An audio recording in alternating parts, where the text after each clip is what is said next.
بندے کی توبہ اللہ کب قبول کرتا ہے؟ مشکات میں حدیث ہے سیدہ عائشہ صدیقہ سے، حضور فرماتے ہیں ان العبد اذا اعترف،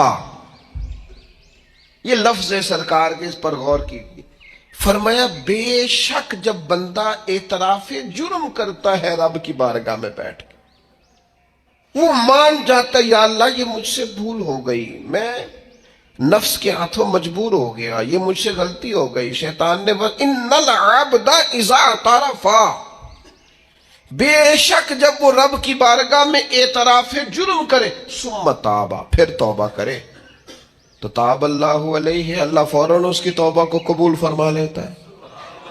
لیکن وہ اعتراف جرم ہی نہ کرے، وہ اپنی خطائیں ہی تلاش نہ کرے، وہ کسی جگہ ماننے کو تیار نہ ہو۔ اعتراف کرنا یہ اعلیٰ درجے کے لوگوں کا کام ہوتا ہے، مان جانا یہ بلندی اخلاق والے لوگوں، ہم سے کوتاہیاں ہو گئیں۔ میں آپ کی خدمت میں ادب سے عرض کروں گا، زندگی میں بہت ساری چیزوں سے پرہیز بڑا ہی ضروری ہے، اس لیے اپنی ذات کے طواف سے پرہیز بھی بڑا ہی ضروری ہے۔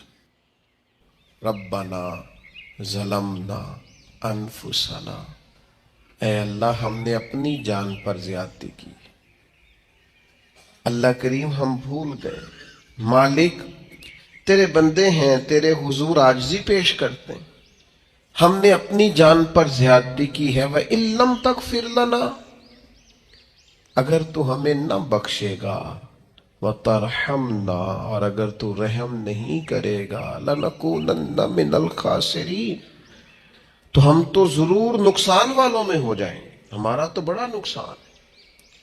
یہاں دیکھیے اعتراف کا کیا رنگ ہے، اور وہاں دیکھیے اپنی غلطی پر دلیل دے کر اکڑنے کا کیا مزاج ہے۔ نتیجہ کیا نکلا؟ راندہ درگاہ ہوا، شیطان لعین ہوا، مردود بارگاہ ہوا، اور یہاں یہ انعام ملا کہ اللہ تعالیٰ نے جناب آدم کو تمام انسانیت کا باپ بنا دیا۔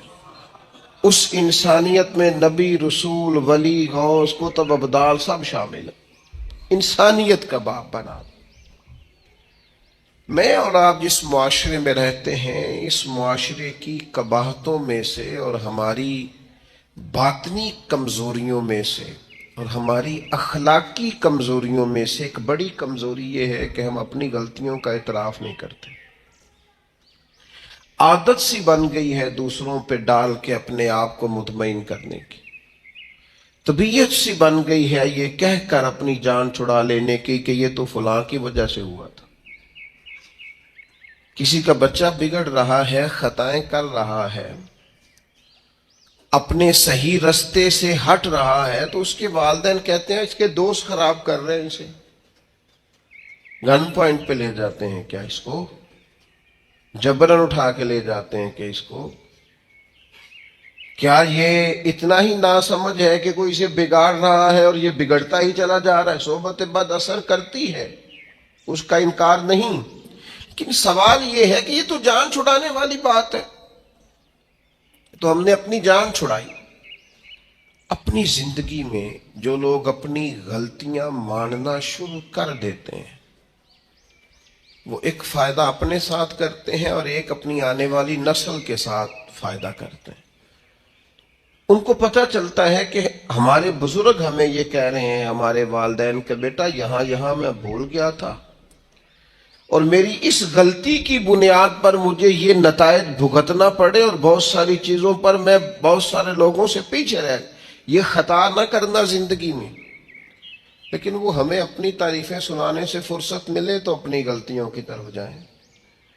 ہمیں آئینہ ہر روز ہمارا ہی حسن ہمیں ہی دکھاتا رہتا ہے۔ اگر ہمیں کہیں کوئی کمزوری نظر آئے تو تب ہے نا۔ صوفیاء کرام کے سرخیل ہیں حضرت مجدد الفسانی رحمت اللہ علیہ، تو شیخ سے کسی نے کہا خوش بخت انسان کون ہوتا ہے؟ تو مجدد صاحب فرمانے لگے جسے اپنی غلطیاں نظر آنی شروع ہو جائیں، خوش بخت ہے وہ آدمی۔ جس کو اپنے گریبان میں منہ ڈالنے کا شوق پیدا ہو، خیال آئے، تو اس کی تربیت شروع ہو جاتی ہے۔ لیکن جو ہر بات، میں ایک چھوٹی سی بات آپ کی خدمت میں عرض کروں، آپ اس سے اختلاف کر سکتے ہیں، تو میرا تجربہ یہ ہے، میں نے تعلیمی زندگی گزاری ہے، میرا تجربہ یہ ہے کہ جو نہیں نہ پڑھا، اپنی وجہ سے نہیں پڑھا، کہے بعد میں وہ کہ جو خاندانی مسائل بڑے تھے، مجبوریاں بڑی تھی گھر کی، کہے جو جس نے کہنا ہے کہے، پر میں یہ بات ماننے کو تیار نہیں ہوں، اس لیے کہ میں نے اپنی زندگی میں دیکھا جنہوں نے پڑھنا تھا نا، وہ پارٹ ٹائم جاب بھی کرتے تھے اور پڑھائی بھی کرتے تھے۔ وہ میں خود، ہم دوست جایا کرتے تھے، اب تو میں نے کبھی یہ سنا بھی نہیں، لیکن یہ جو لوگ بڑی عمر کے ہیں انہیں پتہ ہوگا، آدھی قیمت پر کتابیں مل جاتی تھی اور پھر اس کو جا کے دوبارہ بیچ کے آتے تھے، وہ پھر 25% قیمت ملتی تھی اس کی اگلے سال۔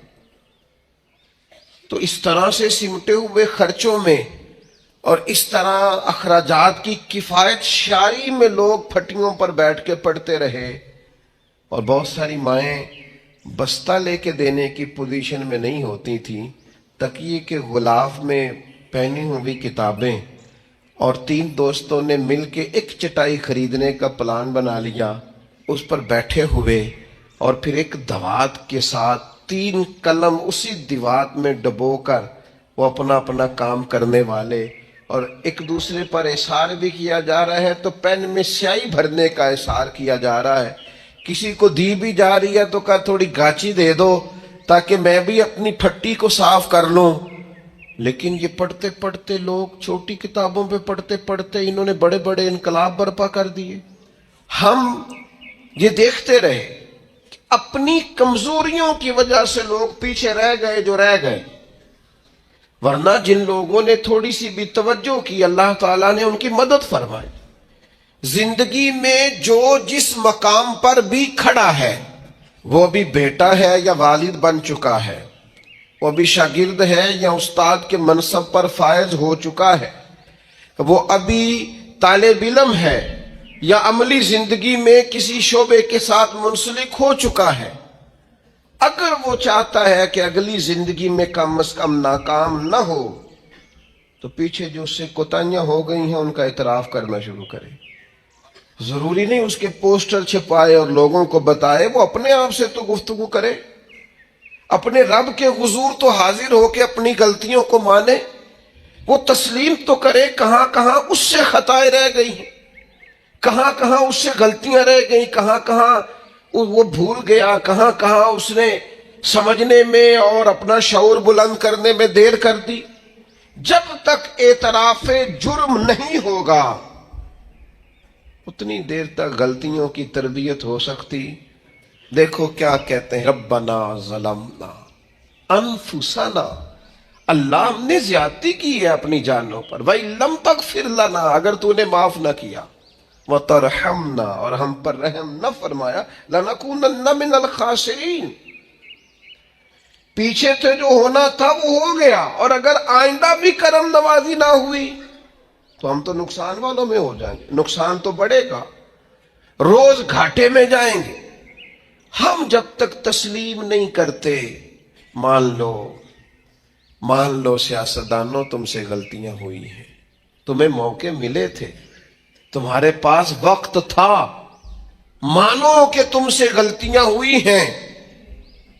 وہ جس کا بیٹا اس کے سامنے تلخ بولتا ہے اور پھر رات کو وہ بستر میں منہ دے کے روتا ہے، وہ کیوں نہیں مان لیتا کہ اس سے غلطیاں ہوئی ہیں؟ وہ ایک دفعہ اپنے بستر میں منہ دے کے یہ کیوں نہیں سوچتا کہ کبھی اس کے ابا جی بھی کہا کرتے تھے، بیٹا میں تیری طرف سے تکلیف میں، کیوں نہیں تسلیم کرنے کو تیار کہ میں اسے کسی کے سپرد کر کے نا تو چچا کے ساتھ سکول چلا جا، اور میں دوستوں کے ساتھ کھانے چلا گیا تھا، میں نے اپنے بچوں کو وقت ہی نہیں دیا۔ یہ کوتاہیاں ہم کب تسلیم کریں گے؟ چھوٹا آدمی ہوں اور کمزور ہوں، کوئی ایسی بات نہیں کرنا چاہتا، لیکن میرا دل کرتا ہے ادب سے عرض کروں کہ دین کے دعوے کرنے والوں تم سے غلطیاں ہوئی، منبر و محراب کے وارثوں تم سے کوتاہیاں ہوئی ہیں، مسند ارشاد پر بیٹھ کر پیری مریدی اور اچھے اسباق پڑھانے والوں تم سے خطائیں ہو گئی ہیں. تم نے قوم کو جس تعویذ گنڈے پہ لگایا تھا، تم نے قوم کو جو چیزیں خود سے سکھائی تھیں، تم نے کیوں نہیں بتایا کہ ہم تو ناقل ہیں، اللہ کے عاجز بندے ہیں، قرآن و سنت پڑھیں گے اور تمہیں سنا دیا کریں گے. ہم تو صرف ناقل ہیں، یہاں سے نقل کر کے تم تک پہنچانے والے. ہم تو تمہیں خیر بتائیں گے، اللہ کی بارگاہ کا رستہ دکھائیں. تم نے کیوں نہیں اس کو سمجھا؟ ہم اپنی کوتاہیاں کب قبول کریں گے؟ ساری غلطیاں سیاستدانوں کی تو نہیں ہوتی. پتا تھا ووٹر کو کہ یہ پہلے کس پارٹی میں تھا، اس کو پتا تھا کہ اس کا اعتبار نہیں ہے، خدا جانے جیت کے بھی کس پارٹی میں جائے گا، پتا تھا. تو کیا یہ کوئی دھندا ہے؟ کیا یہ کاروبار ہے؟ کیا آپ جانتے بوجھتے ہوئے اپنے ہاتھ سے زہر کھائیں اور بعد میں کہیں کہ میری انتڑیاں کٹ کے باہر آ رہی ہیں، تو جب کھایا تھا تو یہ تو ہوگا سارا کچھ. ہمارے کچھ دوست ہیں محبت کے ساتھ رمضان میں کچھ اپنی بساط کے مطابق جو ہمیں نظر آتا ہے کہ یہ ہمارے جاننے والوں میں کوئی غریب آدمی ہے، تو بڑی معمولی سی چھوٹی سی خدمت ہم کرنے کی کوشش کرتے ہیں. تو میں یہ 1-2 دن پہلے عصر کی نماز کے لیے سیڑھیاں چڑھ رہا تھا مسجد کی، تو ایک بوڑھے نے مجھے آواز دے کے کہا حضرت جی السلام علیکم. اور پھر غریب آدمی تو وہ بات بھی کرتا ہے تو اس کے لفظ بھی کانپتے ہیں. میں نے کہا کہ کیا آپ کو پریشانی ہے؟ کہنے لگے وہ جیڑا رمضان چ راشن لبدا ہے پہلے نہیں لب سکتا. تو میں ان کا بازو تھام کے ان کو کونے پہ لے گیا. میں نے کہا پریشان ہیں. ان کے آنسو بے اختیار ٹپ کے کہنے لگے منڈے دی کل 40,000 تنخواہ ہے تے 34,000 گیس دا بل آ گیا. اب یہ ہے کہ اس کو مینج کرنا. اقبال نے کہا تھا تو خالق و مالک ہے مگر تیرے جہاں میں. اللہ کی بارگاہ میں کہا تھا مالک تو قادر و عادل ہے مگر تیرے جہاں میں ہے تلخ بہت بندہ مزدور کے اوقات. اللہ تیری حکمتیں ہیں، تو ہی بہتر جانتا ہے. ضرور کوئی حکمت ہوگی لیکن بعض لوگ تکلیف میں آ گئے، کیسے مینج کریں؟ کیوں نہیں اپنی غلطیاں مانتے؟ ہم نے غلط لوگوں کو سپورٹیں کی ہیں. ہم نے بس یہ دیکھا ہے کہ وہ میرے گھر آیا ہے، مجھے بھی چودھری مانتا ہے چھوٹا سا، لہذا پیچھے لگ گئے. کون اشک شوئی کرے؟ اور پھر یہ تو میں نے ایک مثال دی ہے نا، یہ جانے کس کس کے ساتھ یہ معاملہ ہے اور کس کس انداز میں یہ معاملہ ہے. میرے عزیز، اعتراف جرم، اپنی غلطی کا احساس، یہ نعمت اگر ہمیں میسر آئے. کسی بھی سیاسی جماعت کا کوئی آدمی بھی ٹی وی پر آتا ہے اور وہ جب انٹرویوز دینے شروع کرتے ہیں تو کیا ہر پارٹی کا سربراہ معاذ اللہ معصوم ہے؟ ان سے غلطیاں نہیں ہوتی؟ کیوں نہیں آپ اعتراف کرتے کہ یہاں ہمارا لیڈر بھی بھولتا ہے، خطا کرتا ہے؟ کیوں آپ اخلاقی جرت کا مظاہرہ نہیں کرتے؟ آپ اس طرح دفاع کرتے ہیں کہ جیسے اس میں کوئی کمی ہے ہی نہیں. ہمارے اسا فرمایا کرتے تھے خدا بننے کا شوق نہ پیدا کرو، انسان رہو. رب نے تمہیں انسان بنایا، وہ تمہیں انسان دیکھنا ہی پسند فرماتا ہے. یہ کیا تم نے دعوے شروع کر دیے غلطی کوئی نہیں ہوتی؟ یہ کیسے ہو سکتا ہے وہ غلط فیصلہ کرے؟ آپ مانیں. اپنی ذات میں الجھ کے زندگی نہیں گزارنی. میں سمجھدار ہوں، میں بڑا سمارٹ ہوں، اور دیکھو میری تدبیر سے میرا نظام بڑا اچھا چل رہا ہے، میری حکمتیں بڑی کامیاب جا رہی ہیں، دیکھو میں نے جو سوچا تھا اس کے مطابق منصوبہ بندی ٹھیک ہے، میں کئی لوگوں پر سبقت لے جا چکا ہوں، میں آگے بڑھ چکا ہوں. یہ ذات کا طواف ہے. اپنی ذات کے طواف سے نیچے اتر کر سوچ لیں اور 2 چیزیں اپنے ذہن میں بٹھا لیں، طے کر لیں زندگی روحانیت کی طرف بڑھنے لگی. ایک یہ چیز اپنی ذہن میں بٹھا لیں کہ میرے اندر زندگی میں جو کمیاں کمزوریاں رہ گئیں وہ میری وجہ سے ہیں، اور اگر کوئی خیر ملی ہے تو وہ محض اللہ کے فضل کی وجہ سے ہے. میری طاقت کے سبب کچھ نہیں ہے، محض فضل الہی۔ یہ دو چیزیں جب بندے میں پیدا ہوتی ہیں تو اس کی روحانیت مضبوط ہوتی، ورنہ تو اپنی ذات کے چنگل سے لوگ آزاد ہی نہیں ہوتے۔ اعتراف حضرت ماعز بن مالک رضی اللہ تعالیٰ عنہ نے آ کے عرض کی حضور بہت بڑا جرم ہو گیا ہے۔ نبی کریم نے توجہ ہی نہیں کی۔ پھر عرض کی حضور بھول گیا تھا۔ سرکار نے رخ پھیر لیا۔ پھر عرض کی حضور بھول گیا تھا۔ کریم فرمانے لگے کیسی ذہنی الجھاؤ کی بات کرتا ہے۔ پھر فرمایا دیکھو محسوس کرو ہوش میں تو ہے۔ عرض کی حضور مہربانی کرتے، یہ جو احساس ندامت ہے سونے نہیں دیتا، کرم نوازی کریں۔ یعنی ایک شخصیت حاضر بارگاہ ہوئی ہے، عرض کی حضور جرم ہو گیا بہت بڑا، سرکار نے توجہ ہٹائی۔ پھر عرض کی حضور بھول گیا تھا، خطا ہو گئی، پھر توجہ ہٹائی۔ عرض کی حضور اگر میرے لیے طہارت کا سامان نہ کیا گیا تو میں بہت بڑے نقصان میں چلا جاؤں گا، کرم نوازی کر دی جائے۔ فرمایا دیکھو لوگو ہوش میں تو ہے۔ یا رسول اللہ بالکل ہوش میں۔ نبی کریم علیہ الصلوۃ والسلام نے فرمایا لے جاؤ سنسار کرو۔ پتھر مارے گئے، سنسار کیا گیا، اعتراف کیا، مانا، سزا قبول کی، اپنے لیے فیصلہ کیا کہ مجھے سزا لینی چاہیے۔ ان کا وصال ہوا۔ یہاں تک تو معاملہ ان کا تھا، لیکن اس اعتراف پر انعام یہ ملا کہ محبوب نے فرمایا غسل کفن کرو، میں خود جنازہ پڑھاؤں گا۔ نبی رحمت علیہ السلام نے امامت فرمائی، میرے مرنے پہ ہر سو شور مچ جائے گا دیکھو گے، اور کہنے الوداع سرکار خود تشریف لائیں گے۔ اور کسی درویش نے کہا تھا مرن تو بعد دو مکھڑا میرا ہو جاوے جے تازہ، پھر سمجھ لینا محبوب میرے نے آن پڑے ہے جنازہ۔ سرکار نے امامت فرمائی، تدفین ہوئی۔ کسی شخص نے بعد میں کہا اس نے فلان جرم کیا ہے، تو حضور فرمانے لگے چپ کر،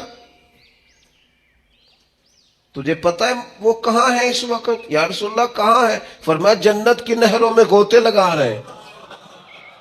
اور حضور فرمانے لگے اس بندے نے ایسی اعلیٰ توبہ کی ہے کہ اگر میں اپنی ساری امت میں اس کی توبہ ساری امت میں، فرمایا اس کی توبہ اگر قیامت تک آنے والے سارے امتیوں میں بانٹ دوں تو اللہ سب کی بخشش فرما دے گا، سب بخشے جائیں گے اس ایک کی توبہ کی برکت۔ کیوں؟ ہاتھ باندھ کے عرض کی حضور مہربانی کریں، میرے سے یہ غلطی ہو گئی ہے، شفقت کریں، مہربانی فرمائیں۔ دوستو اپنی زندگی میں اعتراف والا مزاج تو پیدا کرو یار۔ ہم تو کسی کوتاہی کو تسلیم کرنے کو باغبان سارا اجڑ گیا، لیکن کوئی مالی ذمہ داری قبول کرنے کو تیار ہی نہیں۔ گھر سارا لٹ گیا اور گھر میں بسنے والے ذمہ داری لینے کوئی تیار نہیں۔ خاندان سارا ٹکڑے ٹکڑے ہو گیا، اور جو گھر کا سربراہ تھا وہ احساس ماننے کو تیار ہی نہیں۔ بڑے بڑے لوگوں کے مستقبل داؤ پہ لگ گئے۔ کسی نے کہا تھا نہ ادھر ادھر کی تو بات کر، مجھے بتا کہ قافلہ کیوں لٹا۔ رہزنوں سے غرض نہیں، تیری رہبری کا سوال ہے۔ تو کہتے وہ چور آ گئے تھے، چور آ گئے تھے تو کس بات کا پہرے دار تھا؟ تجھے بھی تو ذمہ داری دی تھی نا، چوروں کو تو آنا ہی تھا۔ یہ جو جان چھڑاتے ہیں نا چور آ گئے تھے، ان سے پھر پوچھنا پڑے گا نا کہ چور اپنی ڈیوٹی صحیح کرتے رہے اور پہرے دار سوئے رہے؟ پھر تو تم سے زیادہ چور ذمہ دار نکلے کہ انہوں نے ڈیوٹی ٹھیک کی، اور تم کہے کہ پہرے دار تھے تم سوئے رہے۔ وہ کسی نے کہا تھا جو کوئی چنے گا راستے کے پتھر اسے زمانہ کہے گا راہبر، کسی کو ٹھوکر لگی تو ہر میرے کارواں سے سوال ہوگا، پوچھا جائے گا جناب آپ آگے لگے ہوئے تھے، آپ نے غلط رستے پہ کیوں چڑھایا؟ یہ ٹھوکروں والا رستہ ہے تو کھڈے بڑے۔ اعتراف اپنی زندگی میں پیدا کریں، اعتراف۔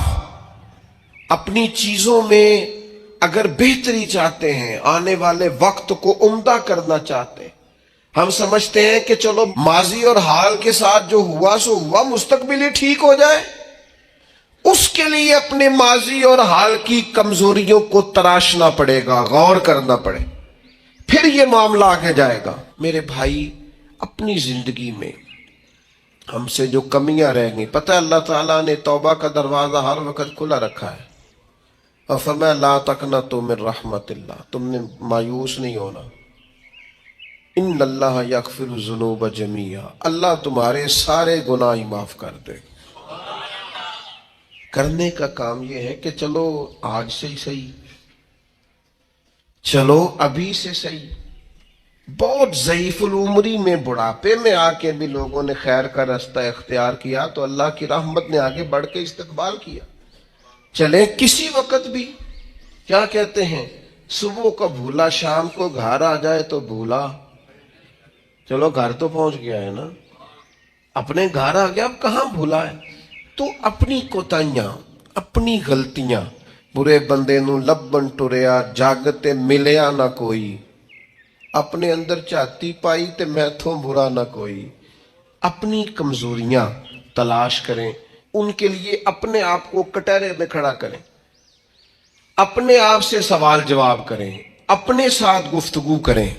میں نے اپنی زندگی میں کچھ ایسے لوگوں کو دیکھا، کچھ ایسی شخصیات سے میرا پالا پڑا، وہ بڑے لوگ تھے، عظیم لوگ تھے، لیکن ان کے پاس بیٹھ کر اندازہ ہوا کہ وہ جو ہیں نا، وہ اپنے آپ کو نہیں سمجھتے، وہ جو ہیں وہ نہیں۔ حضرت شیخ سعدی رحمت اللہ نے لکھا ہے کہ ایک بزرگ